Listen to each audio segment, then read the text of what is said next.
A man considered in the running to become Indonesia's next president is former governor of Jakarta, Anies Baswedan, and it's a delight to welcome him into the studio. Thank you very much for coming in. Thank you for inviting, Beverly. Lovely to meet you.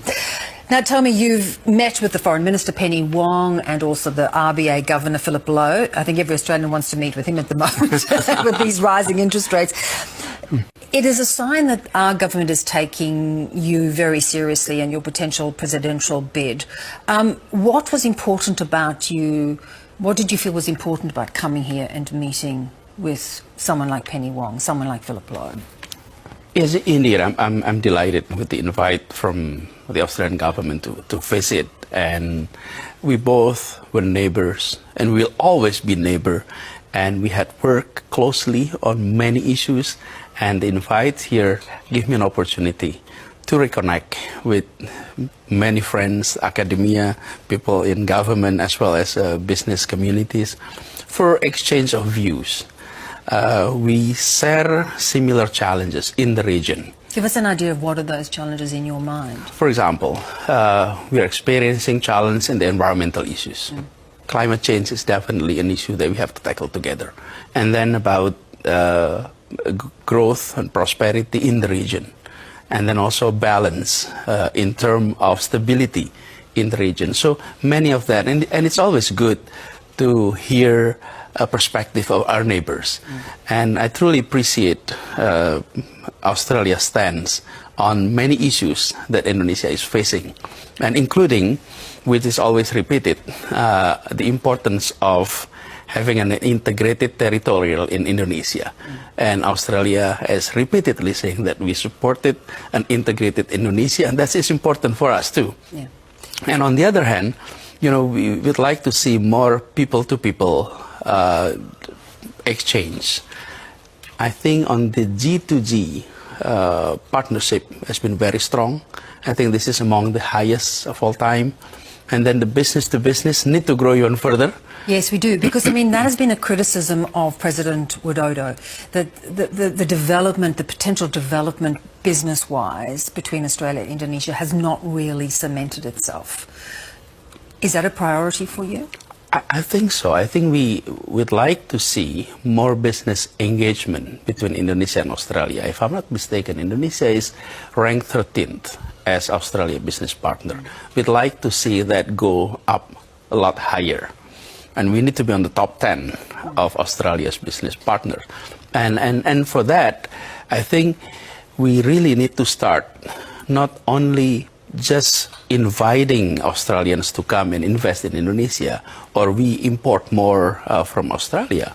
But I think it's also important to underline that harvesting partnership in business, partnerships in government relationship, need to start from people-to-people engagement. But don't you think it also needs to have the right climate? Not too much bureaucracy, not too much red tape. You need those, of course, those safeguards, but you need it to be accessible, which often is a struggle for Australian businesses in Indonesia. On the other hand, we have engagement quite extensive with business partners from different countries. So I think it is also about how we view each other, as that we need each other, and we are the closest neighbors. For Australia, Indonesia is the closest to the north, and for us, whenever we're looking to southeast, it's Australia. And I think the feeling of closeness need to be strengthened. And I think that is the area which, you know, based on our conversation in Sydney, in Canberra, and today, I believe that is the message that we need to echo even louder. Let's talk a little bit about the divisiveness of politics in recent years. We see it still going on in America, awful divisiveness. We had a period here in Australia which seems to be easing a little bit. You have been very heavily criticised for a very divisive campaign when you ran for governorship, and won, because you teamed up. You played the religion card, and it's kind of haunted you ever since. Do you regret it? Let me put it this way. Whenever you have an election, and then you have competing candidates. Give you one example. If the candidates were were different in terms of gender, one male and one female, then gender issue will dominate the conversation. It can be the divisive factors. But you could, you could have played the bigger man. Let me continue that. Finish, yeah. And then if the candidates come from different ethnic groups, then ethnic issue can divide. And even sometimes when you have a referendum where there is no person, there is no faith involved, it can be divisive. Look at the Brexit, for example. It was divisive there. There is no person, there is no religion, there is no faith in there. So that's the same thing. When there is a Muslim candidate and a Christian candidate, then religious issue come into equations. So what happened? How you play that card can be a very, very subtle, very, you know, right. not ugly, not nasty. During election, every side always label the other side in every elections. That was in 2017. I have completed my term now, 5 years. And I didn't challenge those labeling at that time because I don't want to challenge statement with statements. So what I did is I worked 5 years in Jakarta and truly provide equal opportunity, equal treatments to all religious groups and any religious group. And in fact, we created the feeling of stability, the feeling of peace in Jakarta. And now it's all completed. So I'm inviting everyone to judge me not based on assumption, but based on record. So in this, you know, you've got the backing of 3 considerable parties. One, again, is a conservative Islamist group, an Islamist party.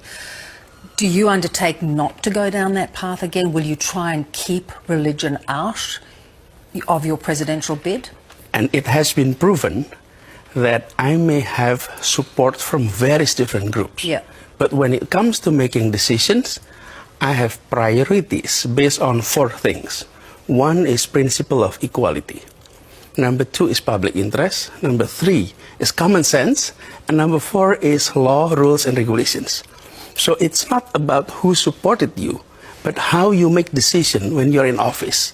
And I have gone through 5 years of service, and I think we did it according to those principles. That does not automatically reflect who supported you, but the principle is reflected in the policy. So there was nothing owed to that support, is what you're saying? And that's exactly the point. Sometimes you assume that if you're supported by this group and that group, then you will be acting not according to the principle of equality, the common sense, public interest, or also rules and regulations. And I have gone through 5 years proving that we can do that. So therefore, looking to the future,